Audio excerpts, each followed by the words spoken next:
तो एक जबरदस्त बात आई थी बीच में, रणबीर सिंह को बैन कर दिया गया था। वो लोगों ने जो किया है अब वो तो पूरा ही इलीगल है। मैं आपको बताऊं, बॉलीवुड वर्सेस भोजपुरी बात करें तो फ्लैग होस्टिंग होती है वहां पे, ये दीपक जी आया और इन्होंने एक एक्टर को मारा वहां। अभी क्या कुछ ऐसा डिस्प्यूट चल रहा है? 11 लोगों को बिना बताए हटा दिया गया या मेरे को रास्ते में फोन आया कि आपका डाइवोर्स हो रहा है मीडिया से। हाँ। मैंने बोला ये क्या, ये आपको किसने कहा? उसने बोला अब तुम निकल के दिखाना मुझे, बोलता है यहाँ से। अच्छा, अब यहाँ से जिंदा जाके फिर बताना कि इतना खुल के आप ये सारी बातें कर रही हैं, आपको डर नहीं लगता है? सभी को नमस्कार है, सभी को अभिनंदन है। कैसे हैं सभी लोग? उम्मीद करते हैं सभी लोग अच्छे हैं और जीवन का आनंद ले रहे हैं। आज मेरे साथ पॉडकास्ट में बैठी हुई हैं 22 years young hot and sexy girl Upasana Singh. Thank you, आपने दिन बना दिया मेरा बोल के, नहीं तो मैं खुद ही बोलती रहती हूँ। I am 22 year old hot sexy. कैसे हैं आप बताइए? बहुत बढ़िया विनय, बहुत बढ़िया। तो एकदम मतलब शुरुआत ही करते हैं एकदम आपके 7 साल के बचपन से। बहुत सारी बातें तो आज हम करेंगे ही, लेकिन सबसे पहला रोल वो भी आपने शायद भगवान कृष्ण का किया था दूरदर्शन पे, और एकदम 7 साल की उम्र से ही। तो जी कैसे मन में आया कि मेरे को एक्टिंग ही करनी है? जी, मुझे बचपन से ही बहुत शौक था डांस का, और जब भी हमारे रिश्तेदारों में कहीं पे भी कोई फंक्शन होता था कि शादी है या बर्थडे है, तो बोलते थे मेरा निकनेम बेबी है तो बेबी को ले आओ। तो मैं बिल्कुल ही वैसे ड्रेस पहन के, जैसे उस टाइम बॉबी फिल्म आई थी, झूठ बोले कौवा काटे और सब, तो मैं वैसे ही पूरा ड्रेसअप होके और पूरे एक्सप्रेशंस के साथ डांस किया करती थी। और मैं जो फिल्म देख लेती थी उसी का गाना मैं उठा के मम्मी को बोलती थी मुझे वही ड्रेस बनवा के दो। तो मैं सिर्फ डांस ही नहीं करती थी, मैं पूरे मतलब आंखें वांखें ये वो ऐसा सब करती थी। तो शौक मुझे बचपन से ही था। मैं अपनी मम्मी को बोलती थी मुझे डांस सिखाओ, तो हम क्लासिकल मैंने सीखा वहाँ, कथक। मैंने 6 साल डांस सीखा है कथक। तो उसके बाद जब मैं स्कूल में पढ़ रही थी तो मैं बाकी सारी एक्टिविटीज़ में बहुत पार्टिसिपेट करती थी, जैसे डांस हो, ड्रामा हो, डिबेट हो, उसमें मैं हमेशा फर्स्ट आती थी। तो पढ़ाई में मैं अच्छी नहीं थी। मैं पढ़ाई में नालायक थी, लेकिन अगर मेरे को कोई किसी कंपटीशन में आप भेज दें कि डिबेट है या डांस है, या उसमें मैंने कभी मैं मतलब सेकंड नहीं आई। तो लोगों को ऐसा लगता था कि ये इसके पेरेंट्स पता नहीं जजेस को कुछ खिलाते हैं कि ये पैसा वैसा कि हर चीज में ये जीत जाती है। जब मैंने वो किया डांस, तो स्कूल की तरफ से हमें लेके गए थे। मैं कृष्ण बनी थी, बीच में आसपास गोपियां थी। तो इतना अच्छा वो हुआ डांस कि सब लोग मुझे देखने के लिए, वहाँ के जो डायरेक्टर प्रोड्यूसर थे टीवी सेंटर की, वो आए देखने के लिए कि एक बच्चा डांस कर रहा है और वो पूरा एक्सप्रेशन दे रहा है। तो उन्होंने, मेरी मदर गए थे मेरे साथ, तो उन्होंने पूछा मेरी मम्मी को कि आपकी बेटी सीरियल्स में काम करेगी हमारे? तो मम्मी को पता था कि मुझे बहुत शौक है, तो बोलते हाँ करेगी। मम्मी जॉब भी करते थे उस टाइम ना। तो मम्मी, लेकिन मुझे हमेशा मम्मी लेके आते थे, मम्मी मतलब घर लेके जाते थे, छोटे बच्चे के बच्ची थी। तो मेरी मदर ने बहुत स्ट्रगल किया है मेरे लिए। स्ट्रगल का मतलब कि अपनी जॉब भी देखनी, हम 2 बहनों को भी देखना, और सारी चीजें, मतलब सब लोग बोलते थे, मैं सिख फैमिली से हूँ, तो सब लोग बोलते थे कि अरे ये नाच गाना क्या है लड़कियों के लिए, और ये तो सही चीज नहीं है। आप इसको ही कभी डांस सिखाने लेके जाती हैं, कभी जालंधर दूरदर्शन लेके जाती हैं। लेकिन मेरी मदर बहुत एजुकेटेड थी, तो मम्मी ने कहा कि मेरा बच्चा जो चाहेगा ना वही होगा। ये 3 इडियट्स तो बहुत बाद में आई कि जो भी बच्चे का इंटरेस्ट हो आपको वही काम करने देना चाहिए उसको ना, वो उसी में ही सक्सेस उसको मिलती है। मेरी मदर की सोच वो थी उस टाइम।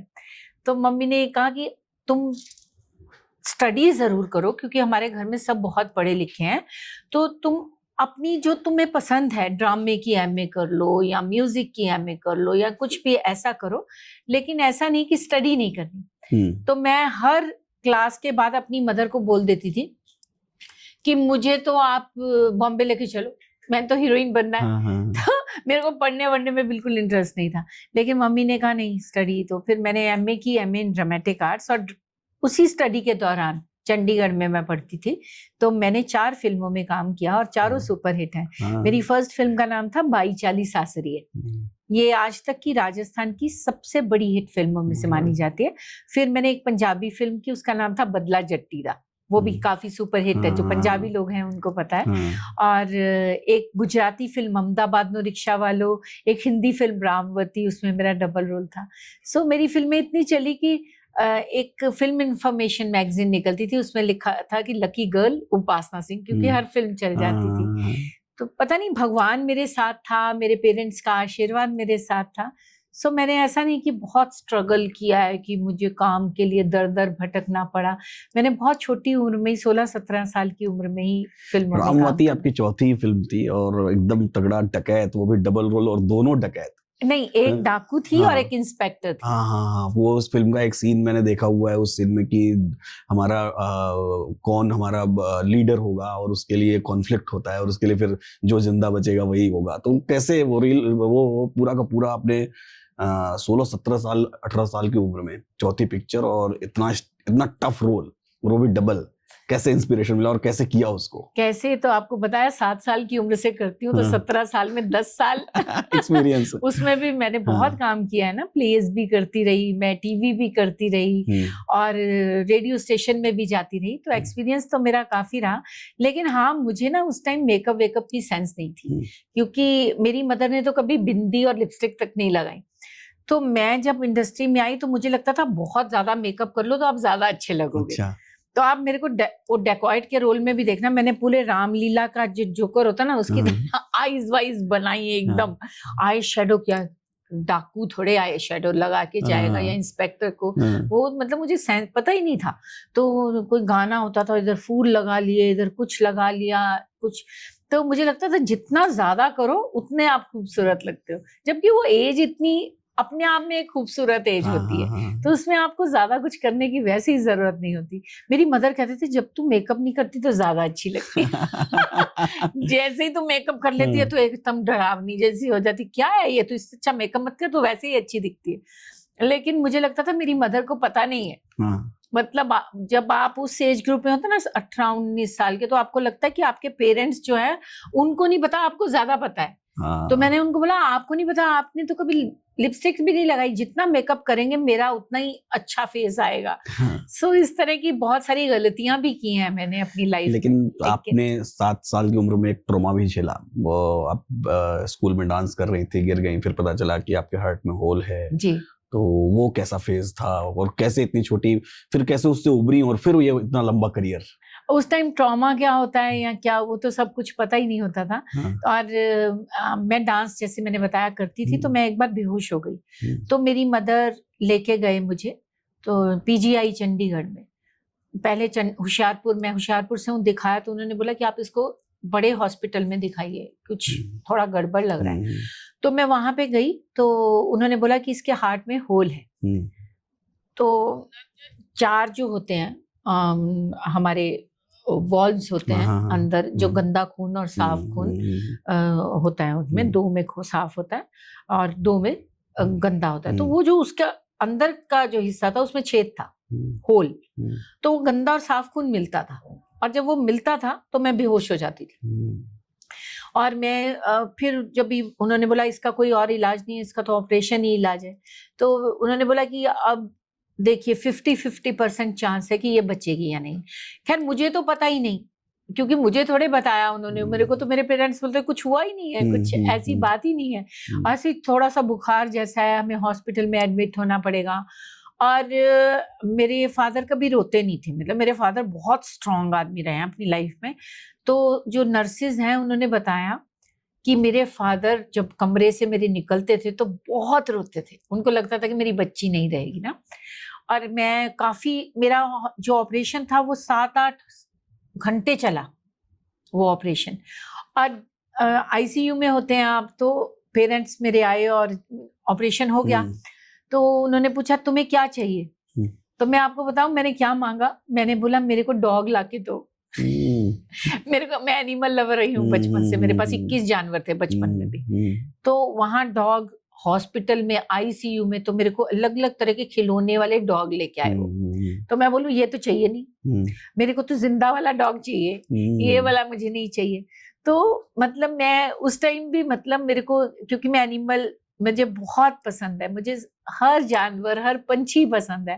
तो मैं आपको बताऊंगी उस एज में भी मैं जानवरों के साथ अभी भी बहुत आपको attachment मैं देखता हूँ बहुत सारे रील्स में हमने देखा है स्ट्रीट डॉग्स वगैरह, और बहुत सारे डॉग्स के साथ आपके रील्स और फोटो वीडियो बहुत सारे वायरल होते हैं, तो अभी भी आप डॉग्स के लिए बहुत बिल्कुल। मैं जब छोटी थी बचपन में मेरे कोई ज्यादा फ्रेंड्स नहीं रहे, जानवर ही मेरे फ्रेंड्स रहे। तो 21 जानवर मेरे पास थे, और खरगोश, चूहे, कबूतर, बकरा बकरी, मुर्गा मुर्गी, और पता नहीं मतलब बहुत सारे डॉग्स 3 थे। तो मैं उनको जब मैं घर पे आती थी तो हमारा घर काफी अच्छा था, बड़ा था, तो मैं उनको अपने आसपास छोड़ लेती थी। और मैं बहुत लाडली अपने घर में, क्योंकि मेरा ऑपरेशन भी हुआ तो फिर और ज्यादा मैं लाडली हो गई।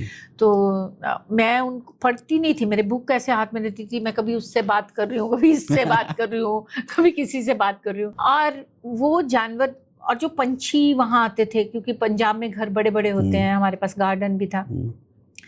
तो इसी से मुझे एक बात याद आई कि एक चिड़िया, जो कुछ टाइम के लिए चिड़िया बाहर से आ जाती हैं और फिर जब टाइम होता है तो वापस चली जाती हैं। जी। तो वहां पे एक चिड़िया आती थी, उसका नाम मैंने रख दिया टीना। तो वो वहां पे रहती थी पेड़ के पास, तो मैं उसको बोलती थी टीना टीना, तो टीना मेरे पास आ जाती थी। फिर धीरे धीरे मैंने उसको खाना खिलाना शुरू किया, फिर वो मेरे हाथ पे बैठने लग गई, फिर वो रोज आने लग गई। और ऐसे ही मेरे सारे जानवर, मैं आप उनके बारे में बताऊंगी। तो एक दिन टीना चली गई, क्योंकि उनका टाइम होता है, वो चली जाती है। फिर अगले साल की आपको बात बताती हूँ, वैसी सेम चिड़िया वो पेड़ पे बैठी थी।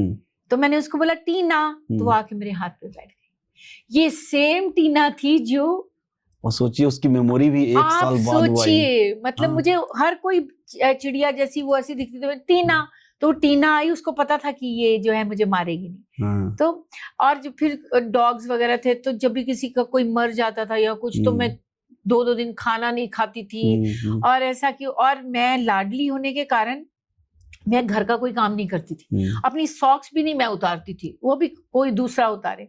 लेकिन जानवरों के पिंजरे साफ करना, उनको खाना खिलाना, उनकी केयर करना, तो उनको अगर कुछ हो जाए तो उनके लिए मतलब वो सब, वो मेरे बहुत सारे इंसिडेंट्स अपनी लाइफ में रहे हैं।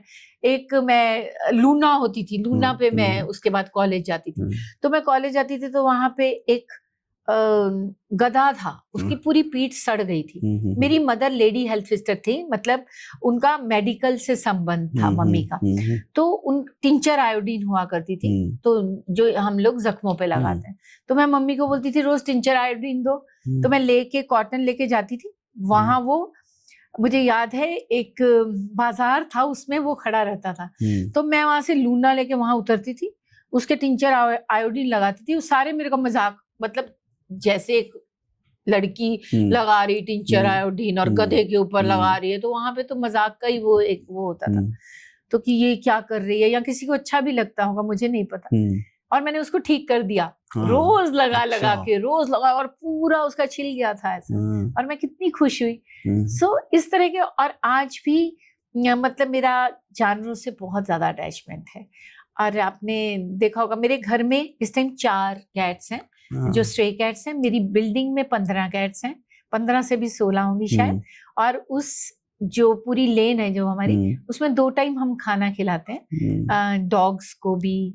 रात को हमारे घर में बहुत सारे चावल हम बनाते हैं, जो कि कबूतरों के लिए और कौओं के लिए होते हैं। अभी आपका एक और वीडियो देखा था जिसमें आपने एक घोड़े का नाम अब्बा रखा, एक का नाम डब्बा रखा। वो मेरे नहीं थे। अच्छा, मैं शूटिंग में अगर कोई भी आ जाता है तो मुझे तो उनके साथ अटैचमेंट रहती है। तो पंजाब की लड़की, मुंबई में करियर बनाया, मल्टीपल मूवीज की, बिहार शादी करने कटिहार चली गई। जी जी जी, मेरे हस्बैंड कटिहार से हैं और लोग मुझे बिहार की बहू कहते हैं। तो नीरज जो मेरे हस्बैंड है, वो और मैं, हम लोग सीरियल भी हमने इकट्ठा किया था, लेकिन हमारा कोई अफेयर नहीं था। तो मैं अपनी मदर से काफी अटैच थी। एक बार अचानक मम्मी नहीं रहे, बहुत छोटी एज में मामा चले गए थे, तो मुझे लगता था कि जिंदगी खत्म हो गई है मम्मी के जाने के बाद, क्योंकि वो मेरी सबसे अच्छी दोस्त भी थी, मेरी गाइड भी थी, और सब कुछ थी मैं कहूँगी। और आज भी हैं, अब नहीं है पर मेरे लिए आज भी हैं। तो मम्मी चले गए तो फिर मैं पूरी पूरी रात रोती रहती थी, और सुबह शूटिंग में जाना, इतने सीरियल्स, इतनी फिल्में, और मैं आइस लेती थी सुबह पूरा मलती थी आइस को, क्योंकि आंखें सूज जाती थी तो जाती थी। और फिर मेरे को सबने बोलना शुरू किया, मेरी सिस्टर है बड़ी निरुपमा, कि तुम्हें शादी करनी चाहिए, तुम्हें ना थोड़ा, तुम नहीं निकलोगी तो तुम मेंटली डिस्टर्ब हो जाओगी बहुत ज्यादा। उसको पता था मम्मी के साथ अटैचमेंट मेरी। तो नीरज, मैं फिर उस टाइम मैंने सोचा कि कौन ऐसे लड़के हैं जिन्होंने मुझे प्रपोज किया है। तो फिर नीरज मेरी लाइफ में आए, उन्होंने एक बार मुझे कहा भी था, और मुझे हमेशा वो बोलते थे कि जब भी आप मर्ड जाओ ना तो मेरे घर आना। और मैं मर्ड आइलैंड में शूटिंग कर रही थी, मैं रास्ते में थी और नीरज जी का मुझे अचानक कॉल आया और उन्होंने मुझे कहा कि कहाँ हैं आप? तो बोलते हैं आज भी कहोगी फिर किसी दिन आऊंगी। मैं हमेशा उनको कहती थी कभी आऊंगी। तो मैं उसी सेम प्लेस से निकल रही थी जहाँ नीरज जी रहते थे। अच्छा। तो मैंने बोला मैं मर्ड से जा रही हूँ। बोलते कहाँ? मर्ड्स में कहाँ? तो मैंने कहा इस जगह से। तो बोलते मेरा घर एकदम पास है, वहीं रोको गाड़ी। तो उस दिन मैं उनसे मिली और तब मैं सोच भी रही थी कि हम लोग शादी करेंगे या कुछ, उनके लिए नहीं सोच रही थी, लेकिन मैं सोच रही थी कि मैं अब शादी करूंगी। तो उस दिन मैं उनके साथ बैठी, उन्होंने मेरे, जब भी हम चाय वाय पी और सब, तो उन्होंने फिर ऐसे कुछ, वो बहुत अच्छा गाते हैं, बहुत अच्छे सिंगर है मेरे हस्बैंड। हाँ, तो उन्होंने मेरे लिए एक दो गाने गाए। उस टाइम एज ग्रुप होती है ना, थोड़े रोमांटिक टाइप। तो मैंने उनको बोला साफ कि देखो मेरे साथ फ्लर्ट करने की जरूरत नहीं है, क्योंकि मैं करने वाली हूँ शादी।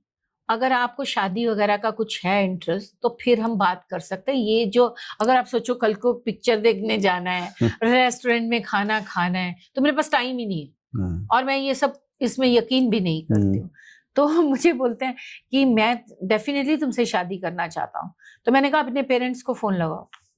मैंने बोला आप डर गए होंगे और ये डर जाएंगे कि ये क्या बात है, ऐसे कोई होता है कि शादी करनी है, पहले पूरा एक तैयार की जाती है कहानी वगैरह सब की, कैसे बैकग्राउंड तैयार की जाती है। मैंने कहा आप लगाइए फोन और उनको बोलिए कि उपासना से शादी करनी है। और मेरे हस्बैंड का आप देखिए, 1 सेकंड में उन्होंने अपनी मदर को फोन लगाया। और मेरे ससुर नहीं है, मम्मी मेरी सास है, उन्होंने कहा कि आपको पता है उपासना सिंह? बोलते हाँ मेरे को तो बहुत प्यारी है लड़की और ये वो मेरे को बहुत पसंद है। तो बोलते वो मेरे साथ बैठी है और माँ मैं उससे शादी करना चाहता हूँ। मेरे होश ही उड़ गए। मतलब मैं सोच नहीं सकती कि मेरे मतलब मेरा जो जिसके साथ मैं बैठी हूँ वो ऐसे बात करे। वो फोन दो कनिया, कनिया बोलते हैं वहां बहू को। उनको लगा बहू आ गई, बहू। तो कनिया को फोन दो। अब मैं फोन ना लूं, मुझे लगा ये क्या हो गया, मैं तो सोचा था ये ऐसे ही फ्लर्ट कर रहे हैं और ऐसा। तो खैर मैंने फोन लिया और मैंने नमस्ते की उनको। बोलते हाँ मैंने तेरी सारी फिल्में देखी है, मैंने ये देखा है, तू मुझे बहुत पसंद है, ये तो बहुत अच्छी बात है। इमीडिएटली मेरी सास ने मेरी ननंद को फोन किया, उनका फोन आ गया, मतलब उनकी तरफ से उसी टाइम ओके हुआ। और अब ये मुझे बोलते हैं कि अब मेरी तरफ से ओके हो गया ना तो अपनी सिस्टर से मेरी बात कराओ। मैं डर गई। मैंने सोचा मेरी बहन बोलेगी इसके साथ इसका अफेयर चल रहा होगा, पहले से ये बताती नहीं है। मैंने कहा नहीं मैं बात कराऊंगी। अब मैं घर चली गई, मुझे फोन करे, मैं फोन ही ना कराऊं। ये आ गए घर आ गए, बोलते बुलाओ दीदी को बुलाओ। तो फिर मैं गई, अपनी बहन हमारे सामने ही घर है, तो मैंने दीदी को बोला कि ऐसे ऐसे घर के एक लड़का मुझसे, वो तो शादी करनी है उसने। अरे वाह, वो तो पहले ही चाहती। तो वो आ गई। अब दीदी ने बोला देखो इसको, मैंने कहा उसको सब बता देना मुझे क्या क्या नहीं आता। इसको खाना बनाना नहीं आता, इसने काम अपना प्रोफेशन नहीं छोड़ना है, इसने ये। तो दीदी जो बोले वो बोले ओके ठीक है कोई बात नहीं, इसमें क्या है, उसको काम करना चाहिए और ऐसा। तो हमारी कुछ मैरिज फिक्स हुई और मैं अमेरिका चली गई इमीडिएटली। मेरे शोज थे पहले से ही बुक थे और जब मैं आई तो उसके 3-4 दिन बाद मेरी शादी थी। सब कुछ हो चुका था, मेरी सिस्टर ने पूरा अरेंज कर दिया, सब कुछ हो गया। और ये क्योंकि भारद्वाज हैं तो वो पंडितों को और इसको मानते हैं सब कुछ कि ग्रह नक्षत्र और सब कुंडली वुंडली मिलाई गई। तो हमारी कुंडली भी मिल गई, तो हमारी शादी हो गई।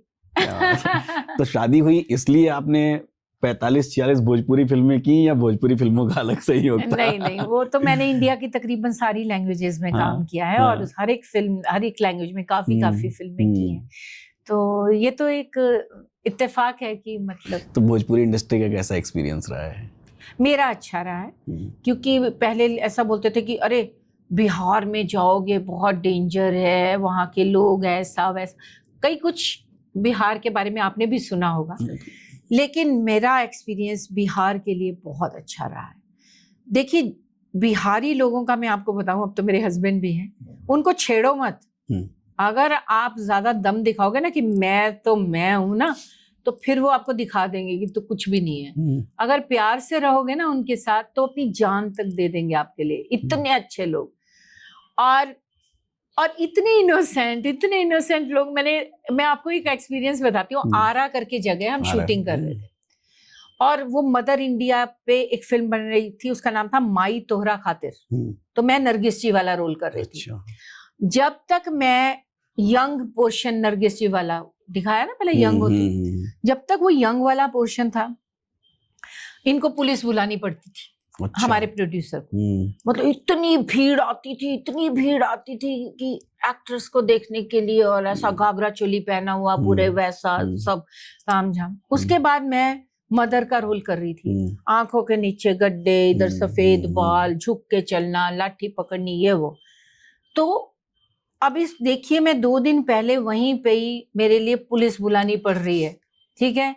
अब उसी से कट टू एक बूढ़ी औरत लोगों की भीड़ के अंदर से, बेटा जरा हटना, बेटा जरा रास्ता देना, बेटा, ऐसे करके मैं निकल गई। मुझे सारे लोग, माता जी के लिए जगह छोड़ो, माता जी मतलब मैं उस दिन बाद में इतना हंसी, मैंने कहा कि मतलब 2 दिन पहले सीटियां बज रही हैं और ये हो रहा है, फिर हेल्प कर रहे हैं, अरे हटो अरे हटो, मैंने, बेटा जरा हटना, बेटा थोड़ा रास्ता देना, बेटा। तो इसमें उनकी गलती क्या है? तो आपकी एक्टिंग स्किल है। वही देखिए, मैं उनकी इनोसेंस की बात कर रही हूँ। और मैंने तो वहां पे भी बहुत एंजॉय किया है। तब इतने ज्यादा होटल भी काफी दूर होते थे वहां पे, ऐसा। तो जब वहां का सरपंच या सबसे बड़ा मुखिया होता था, वो उनके घर में सबसे अच्छा कमरा और वॉशरूम वो मुझे दे देते थे। और मैं, जो वहां का मुखिया होता था वही सरदार होता था वहां के सबका, उस गांव का।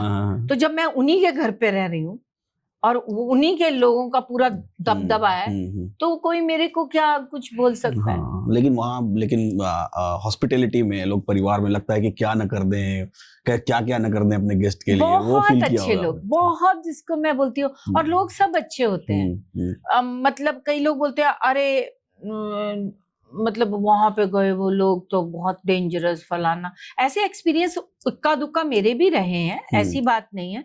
लेकिन लोग सब अच्छे होते हैं। आप उनके साथ कैसा बिहेव करते हो, वो डिपेंड करता है। कभी कहीं फंस गए थे बिहार में? कुछ ऐसा हुआ है? बिहार में तो नहीं, राजस्थान में फंसी थी। अच्छा।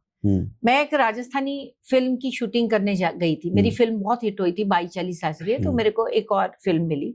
और मुझे अर्जुन का रोल किया ना जिन्होंने महाभारत में, फिरोज, वो मेरे हीरो थे। तो मुझे सब लोगों ने ये कहा कि यहाँ पे थोड़ा संभल के रहना, यहाँ के लड़के जो हैं वो बहुत वो हैं, तो आप कुछ बोलना नहीं उनको, ठीक है।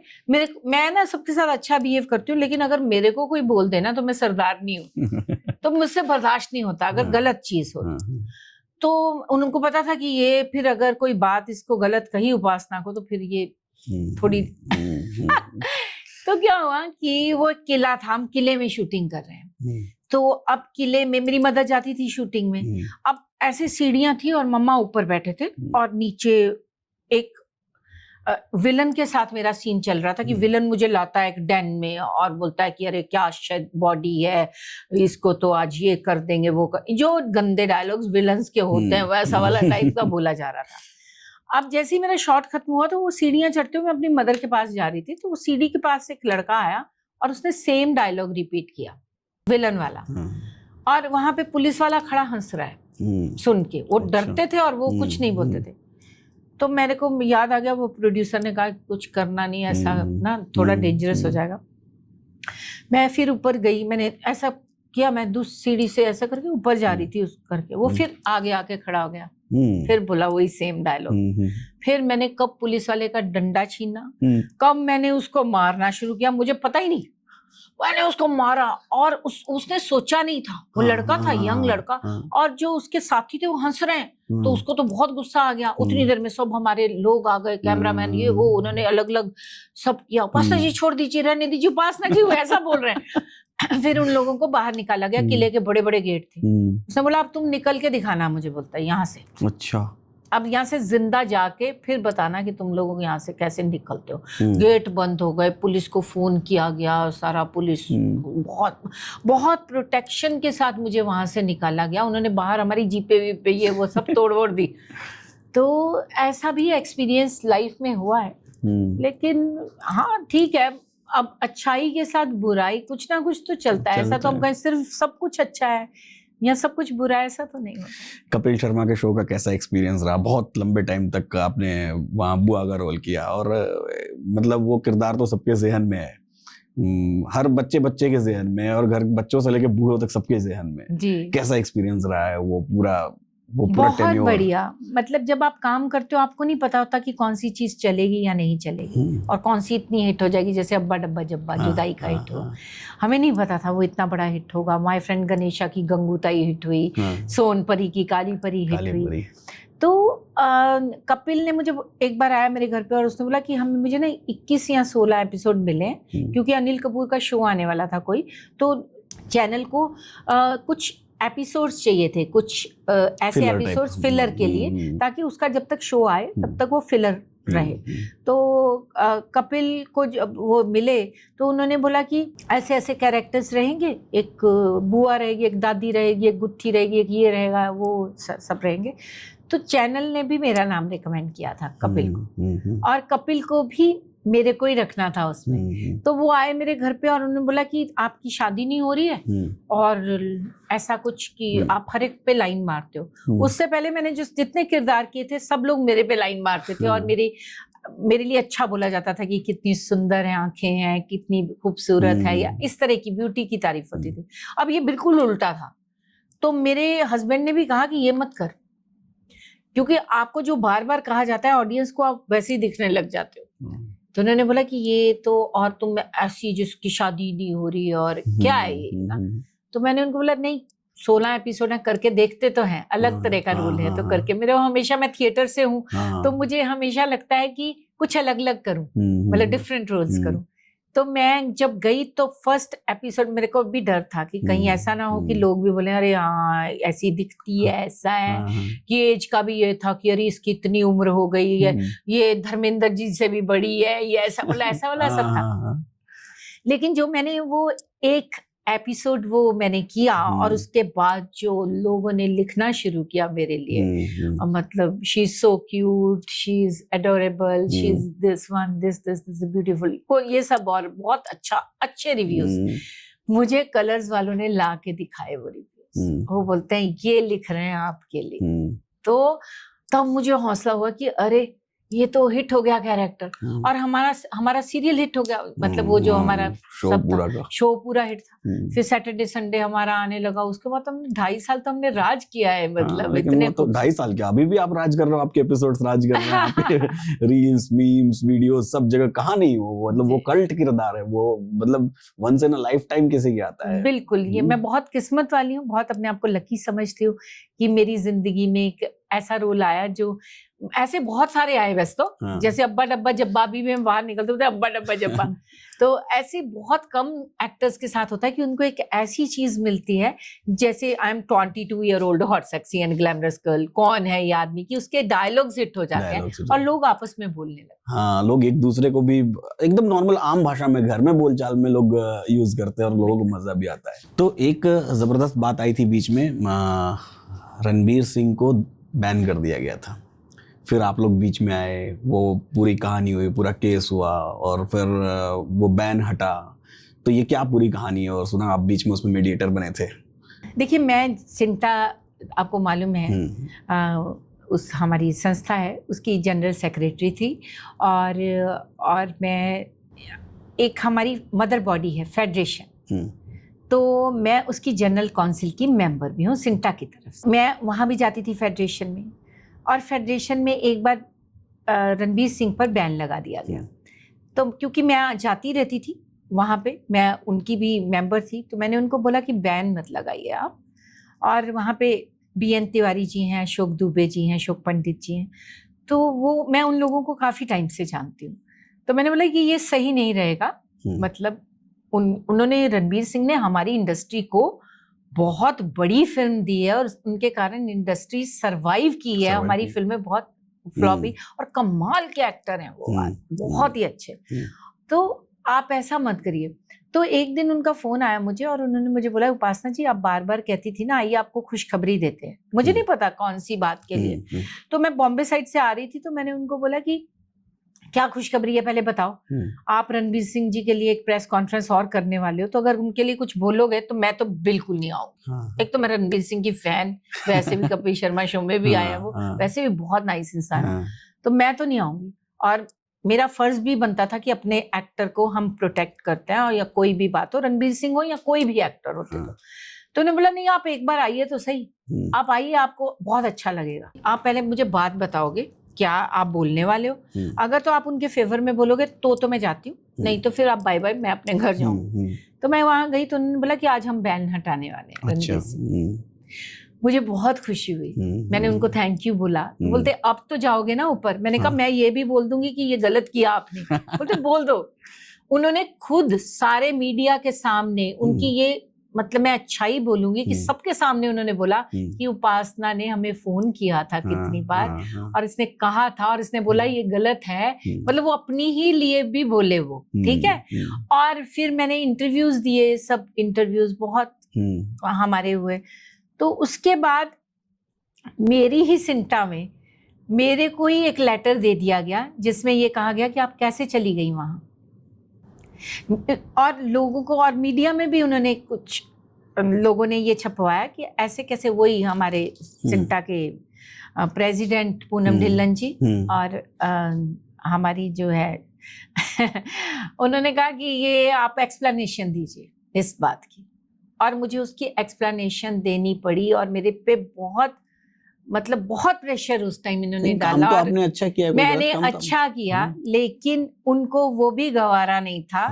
क्योंकि मैं बहुत सारे पेपर्स में छपी और उन्होंने पेपर्स को ये नहीं बताया, किसी मीडिया वाले को नहीं, ये नहीं बताया कि ये जनरल काउंसिल की मेंबर भी है, ये फेडरेशन में मेंबर है, ये जा सकती है। अगर पता होता किसी को तो वो नहीं लिखते, क्योंकि उपासना कैसे चली गई हमें बताया नहीं, हमें पूछ के जाना चाहिए था, और ये वो इस तरह की इन्होंने मेरे लिए इतनी गलत अफवाहें डाली और मीडिया तक में इन्होंने मेरे लिए गलत बोला। मैंने नहीं कुछ भी बोला उस टाइम, मैंने कुछ भी नहीं बोला मीडिया में इनके खिलाफ, लेकिन मैंने रणबीर का फेवर लिया और आज भी मैं लेती हूँ। तो जब रणबीर सिंह के पापा ने फोन किया कि सिंटा के हम बहुत आभारी हैं कि सिंटा ने रणबीर सिंह का फेवर लिया, उनको तो ये पता था कि जनरल सेक्रेटरी ऑफ सिंटा, मतलब उनको क्या पता कि अंदर क्या चल रहा है। तो उन्होंने जब ये बोला तो इन्होंने बोला हाँ हाँ हाँ हम लोगों ने साथ दिया, हमने ये किया है ना। और जो साथ दे रही थी उसको एक्सप्लेनेशंस देनी पड़ी कि मैं रणबीर सिंह के फेवर में क्यों बोली वहां जाके। अभी क्या कुछ ऐसा डिस्प्यूट चल रहा है, 11 लोगों को बिना बताए हटा दिया गया या क्या हुआ? ऐसा नहीं है, हमारा कॉन्स्टिट्यूशन है, उसमें ये है सिंटा का कॉन्स्टिट्यूशन कि अगर 50% या 50% से ज्यादा मेंबर्स रिजाइन करते हैं तो सेम टाइम कमेटी डिसॉल्व होती है और री इलेक्शन अनाउंस होते हैं, ठीक है। तो हमारे 11 लोग ने रिजाइन कर दिया, मुझे दिया रिजाइन, मैंने रिजाइन नहीं किया था, मेरे को रिजाइन दिया गया। और वो बहुत परेशान हो गए थे सिंटा में, क्योंकि पूनम जी, पद्मिनी जी और सीपी ठाकुर और 1-2 लोग और हैं इनके, वो जो हैं वहां पे जैसा होता है ना कि हम जो बोले बस वही, तुम लोग बोलो कुछ नहीं। और उसके एक रीजन नहीं, बहुत सारे रीजंस लिख के मेरे को ये 11 मेंबर्स ने दिए हैं। अपनी मेल आईडी यूज करनी, सिंटा की मेल आईडी को यूज नहीं करना, किसी को पूछे बगैर चले जाना, लोगों की इंसल्ट करनी, कोई भी एक्टर को शो कॉज नोटिस भेज देना, उसको सस्पेंड कर देना, जिसके हम लोग खिलाफ थे। तो हम लोगों ने बोला कि ये सिंटा आर्टिस्टों की संस्था है, हम आर्टिस्टों के लिए बुरा कर रहे हैं। हाँ, बस अपनी पब्लिसिटी पे ध्यान देना, किसी को साथ में लेके नहीं चल। बहुत मैंने ये 2.25 साल बहुत ही टेंशन में गुजारे, लेकिन मुझे लगा कि मुझे एक्टरों के लिए खड़े रहना चाहिए, तो मैं इसलिए वहां पे रही।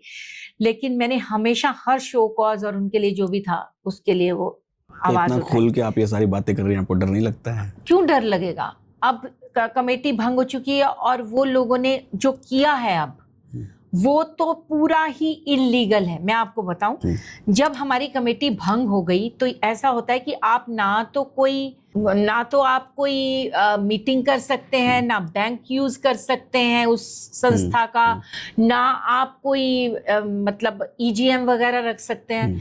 इनको पता है कमेटी भंग हुई, लेबर कमिश्नर का उसके ऊपर ठप्पा लगा हुआ है, इधर इनको भी सिंटा से भी स्टैंप लगी है, फिर फेडरेशन से भी स्टैंप लगी है। लेबर कमिश्नर ने हमें लेटर भेज दिया है कि आप 50% से ज्यादा रिजाइन कर चुके हो, आप कोई भी ऐसा प्रोग्राम नहीं कर सकते। उसके बावजूद इन्होंने कल वो प्रोग्राम किया है ईजीएम, और मैंने जिसने रिजाइन नहीं दिया, मेरी जगह पे पद्मिनी कोल्हापुरी को उन्होंने जनरल सेक्रेटरी अपनी मर्जी से बना दिया है। हेमंत पांडे का भी बीच में किस्सा हुआ था, बोलते थे हेमंत पांडे की जगह पेंटल जी रख लो। खैर अभी तो हेमंत जी ने भी रिजाइन कर दिया है। और बड़े बड़े एक्टर बिंदु दारा सिंह, मुकेश ऋषि, मनोज जोशी, हेमंत पांडे, साहिला चड्डा और हेतल परमार और मतलब प्रीति सप्रू, सारे सब अच्छे अच्छे एक्टरों ने रिजाइन कर दिया, 11 लोगों ने।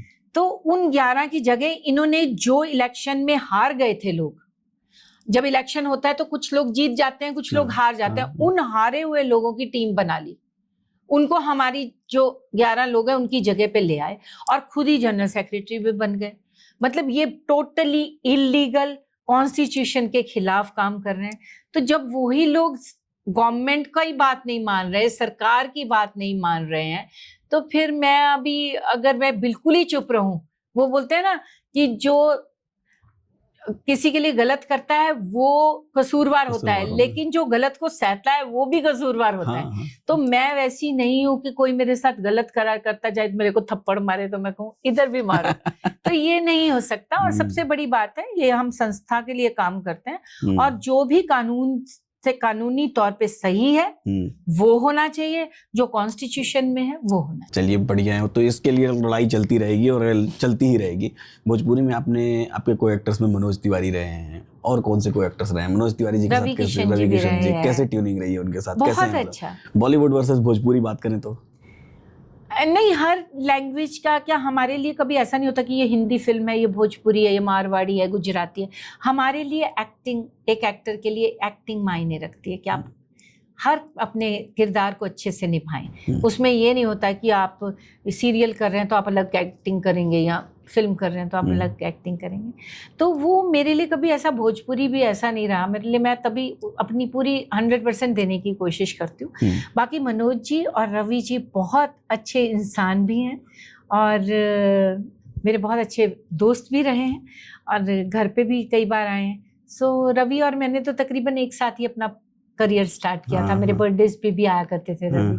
सो उनके साथ मेरा एक्सपीरियंस हमेशा अच्छा रहा। जॉनी लीवर जी के साथ आपका बहुत ट्यूनिंग रहा है, बहुत सारी पिक्चरों में आप लोगों ने काम किया है, तो उनके साथ कैसे संबंध है? वो कैसे व्यक्ति हैं? क्या रियल लाइफ में भी वैसे ही फनी हैं? जॉनी जी के साथ मेरा बहुत अच्छा संबंध रहा, क्योंकि मेरी और उनकी फिल्में बहुत हिट हैं। जुदाई भी हिट है और बहुत सारी हमने फिल्में की है, मतलब अनगिनत फिल्में, और उनकी और मेरी जोड़ी बहुत हिट मानी जाती थी। तो जॉनी जी जितने अच्छे एक्टर हैं ना, उससे भी कहीं बेटर वो इंसान है।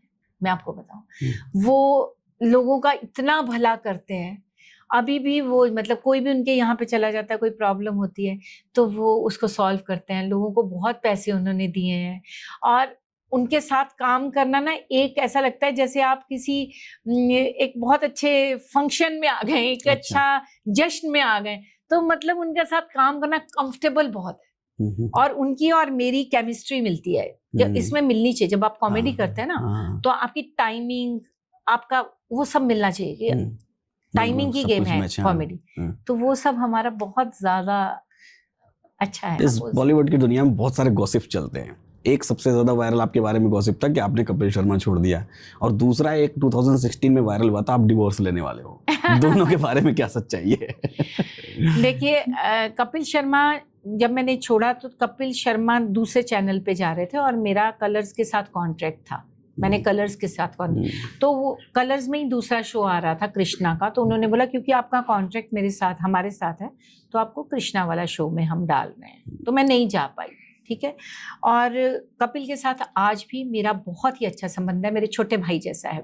हम अभी भी बात करते हैं, काम अभी नहीं कर रहे हैं, लेकिन ऐसा नहीं कि हमारा, तो इन्होंने क्योंकि उस टाइम कुछ झगड़ा हो गया था सुनील का और कुछ लोगों का, तो इनको लगा कि उपासना का भी हुआ होगा। लेकिन आप कभी कपिल से मिले या बात करें तो आप पूछिएगा वो कितनी मेरी रिस्पेक्ट करता है, प्यार करता है मुझे। सो दूसरा आपने कहा डाइवोर्स का, तो देखिए हस्बैंड वाइफ में झगड़ा होता है, ठीक है। मेरे हस्बैंड एक बार किसी रेस्टोरेंट में बैठे थे, हमारा कोई झगड़ा हुआ था, हर एक का होता है, आपका भी होता होगा अपनी वाइफ के साथ। तो वो जो था प्रेस मीडिया वाला, इनको पूरी ऐसी न्यूज चाहिए होती है। वो पीछे बैठे हुए थे और मेरे हस्बैंड अपने फ्रेंड्स के साथ थोड़ा दारू शारू पी रहे होंगे, मस्ती, तो उन्होंने कुछ बोल दिया कि अरे ऐसा हो गया, वो बोलती है ऐसा फलाना, जो भी बोला होगा। मैं शूटिंग करने जा रही हूँ और मेरे को रास्ते में फोन आया कि आपका डाइवोर्स हो रहा है मीडिया से। मैंने बोला ये क्या, ये आपको किसने कहा? नहीं नीरज जी ने कहा है। मैंने कहा नीरज जी ने कहा? मेरे हस्बैंड 11 बजे उठते हैं तकरीबन, अगर शूटिंग नहीं हो तो मैं फोन करूँ ये उठाए ना। तो मैं जब उतरी तो मेरे तो मीडिया ने पूरा घेर लिया मुझे, तो शूटिंग में, अरे ये आपका डाइवोर्स। मैंने कहा नहीं होने वाला है डाइवोर्स। वो मतलब मेरे को समझ में ना आया कि लोग बोल क्यों रहे हैं। मेरे को ये पता था हमारा झगड़ा हुआ है रात को, लेकिन ये थोड़ा है कि झगड़ा हुआ मतलब डाइवोर्स ही हो जाएगा डायरेक्टली। ऐसा तो हम कितनी बार लड़े हैं जिंदगी में, तो रोज डाइवोर्स ले लेंगे। तो वो सब गलत फहमी थी। हम लोग हमेशा से साथ में हैं और हमेशा साथ रहेंगे। दीपक कादिर केजरीवाल के साथ एक बड़ी लड़ाई आपकी वायरल होती हुई थी इंटरनेट पर, वो क्या लड़ाई थी? देखिए 26 जनवरी को सब एक्टर्स आते हैं तो फ्लैग होस्टिंग होती है, वहाँ पे ये दीपक जी आए और इन्होंने एक एक्टर को मारा वहाँ, विकास वर्मा करके। उनका कुछ प्रॉब्लम हुई थी आपस में रात को कोई फोन पे। तो आप किसी को मार नहीं सकते हैं, ठीक है, आप बातचीत कर सकते हैं, आप किसी को हाथ नहीं उठाते। उन्होंने उसको मारा। तो हम लोग जब आए उसके बाद वो थोड़ा सा ठंडा हो गया था काम, मारपीट वाला। तो उसके बाद सब लोग भाषण दे रहे थे कि 26 जनवरी का देश के लिए और सब जो चल रहा था। तो इन्होंने बोला माइक दो मुझे। मैंने बोला मैं बात कर रही हूँ, मैं स्पीच अपनी बोलने वाली थी, सब बोल चुके थे। नहीं आप नहीं बोल सकती। मैंने बोला सर मुझे, वो आपने देखा भी शायद होगा। मैंने कहा सर प्लीज। तो मैंने बताया कि ये आ गए मेरी तरफ बड़े बहुत बुरी तरह। फिर हेमंत बीच में आ गया क्योंकि उसको लगा ये तो बहुत अग्रेसिवली मेरी तरफ आए ना। मैंने कहा सर मुझे बोलने दीजिए। अग्रेसिवली आए तो हेमंत आ गया और हेमंत ने वो माइक पकड़ लिया ताकि मतलब ये मेरे तक ना पहुंचे ना।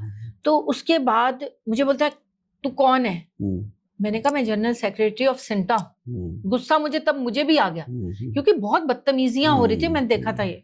तो मैंने कहा मैं जनरल सेक्रेटरी ऑफ सिंटा हूँ। तो मैंने कहा आप कौन है? तो बोलते हैं मैं था। तो मैंने कहा आप थे, मैं हूँ। और फिर उसके बाद इतनी ज्यादा इन्होंने मारने के लिए मनोज जोशी को दौड़े ऐसे, फिर पुलिस बुलानी पड़ी। तो और कौन से दिन? 26 जनवरी। तो वो काफी वायरल हुआ। चलिए, तो बहुत सारी आपके साथ बातें की हमने, बहुत कुछ जाना, बहुत कुछ समझा। एक सवाल है कि क्या आप भी ऐसे रील्स वगैरह ऐसे देखते हैं, ये सारी चीजें करते हैं जब खाली समय रहता है? तो जो आपके तो रील्स सब लोग देखते हैं, आप किसके रील्स देखते हैं? आपको रील्स वगैरह में दिखाई देते हैं, देखने की कोशिश करते हैं? मैं सबकी देखती हूँ। मतलब जब भी मेरे पास टाइम होता है तो, या मैं सोने के टाइम तो मैं देख रही होती हूँ कि किसने क्या बोला। मुझे अच्छा लगता है देखना, पर मेरे पास टाइम कम होता है, वो अलग बात है। लेकिन मैं ज्यादा करके जानवरों की रील्स देखती हूँ। तो आप कुछ देखने लगो तो वही आता रहता है ना, तो मैं वो देखती हूँ। तो कई एनजीओज के साथ मैं जुड़ी हुई हूँ। मतलब जानवरों को कोई मारता है ना तो मेरे ऐसा लगता है कि मुझे कोई मार रहा है। मतलब मैं एनिमल्स की इतनी ज्यादा, स्ट्रे एनिमल्स की, और आपके चैनल के थ्रू और कुछ मेरा काटना हो काट देना, ये मत काटना कि प्लीज ये जो जानवर हैं जो सड़कों पे हैं वो हम पे आश्रित हैं, वो कमाते नहीं है, उनके पास कोई कमाई का जरिया नहीं कि वो खुद ही कमा के खा लेंगे। जैसे लोग बोलते हैं ना अरे इनको खाना मत दो, तो कहाँ से आएगा उनके लिए खाना? तो प्लीज उनकी हेल्प कीजिए, और इनकी दुआएं जो है ना वो वहां तक जाती हैं क्योंकि ये इनोसेंट है। और उनको ना मारिए। अगर आप उनको पेट भर के खाना खिला देंगे ना, 2 रोटी भी खिला देंगे, कुछ भी, तो वो आपके इतने वफादार हो जाएंगे कि मतलब इंसानों को आप कुछ भी दे दो, वो बाद में बोलेगा अरे ये इतना दिया, 100 दिया, 200 दे सकता था।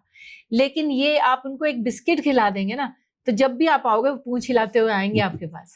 ये है उनकी वफादारी। जैसे तो वो टीना आती थी। हाँ, तो उनको मैं बस हाथ जोड़ के यही कहूंगी कि आपकी गली में जो भी कोई भी है, आपको ऐसा जरूरी नहीं कि आप उनको घर ले जाइए, आप उनको खाना जरूर खिलाइए, पानी रख दीजिए, कम से कम गर्मी में छत पे कटोरा वही रख दीजिए, जो भी कर सकते हैं इनके लिए कीजिए।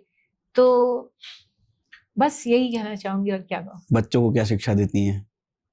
बच्चों को क्या शिक्षा, बच्चों को भी यही कहूंगी कि जो स्ट्रे एनिमल्स हैं उनको प्यार करना सीखिए, क्योंकि मैंने खुद देखा, मेरा बेटा है नानक, बहुत ज्यादा करता है, और मैंने आपको यही, मेरा मेकअप मैन भी है, आज इसके पास सब कुछ है, इसके पास अच्छा घर है, शायद मेरा मोबाइल इससे कम पैसे का होगा, ये जितना अच्छे मोबाइल लेता है और ये बोलते हैं कि मेरे को आपके अलावा किसी के साथ काम नहीं करना, उसको जरूरत ही नहीं है, उसका अपना गैरेज हो गया, अपना सब कुछ हो गया। उसका रीजन जानवर है, क्योंकि ये इतना कर रहा है जानवरों के लिए, उनको अपने गैरेज में रखता है, कोई छोटी बिल्लियां प्रॉब्लम में हो उनका इलाज करता है। तो परमात्मा ने इसको इतना दिया है, तो वो मानता है ये बात कि मैं इस वजह से आज उसमें हूँ। तो अगर आप चाहते हैं ना कि आपके बच्चे को कोई क्राइम ना करें, जिंदगी में एक दूसरे के लिए मोहब्बत रखें, प्यार रखें, आप उनको जानवरों से प्यार करना सिखाइए। जो इंसान जानवरों को प्यार करता है ना, वो कभी भी बुरा नहीं हो सकता। मैंने तो मेरी सिस्टर की बेटी है, मैंने उसको बोला, उसने शादी करनी थी, मैंने कहा तू ये देखना कि ये जो लड़का है ये जानवरों के साथ कैसा, स्ट्रेज के साथ कैसा बिहेव करता है। अगर वो कर रहा है, इसका मतलब वो अच्छा इंसान है। और वो इतना अच्छा लड़का मिला है, पर्ल है मेरी दीदी की बेटी, और दीपक उसके हस्बैंड, मतलब भगवान का शुक्र है। तो हम लोग यहाँ बैठे, इतनी सारी बातें की, जाना समझा। आपने कभी हमारा चैनल देखा है? बहुत बार। हाँ। LTP कैलकुलेटर आपके चैनल का नाम है, और फाइनेंस के बारे में आप बात करते हैं। सही है। और बहुत जरूरी है, फाइनेंस सबसे ज्यादा जरूरी मुझे लगता है मुद्दा है। लोग बोलते हैं अरे पैसे का क्या है, हाथ की मैल है। मैं तो बोलती हूँ पैसा ही है, ऐसा वर्ड ही मत यूज करो। आजकल तो रिलेशंस भी पैसे पे ही बनते हैं।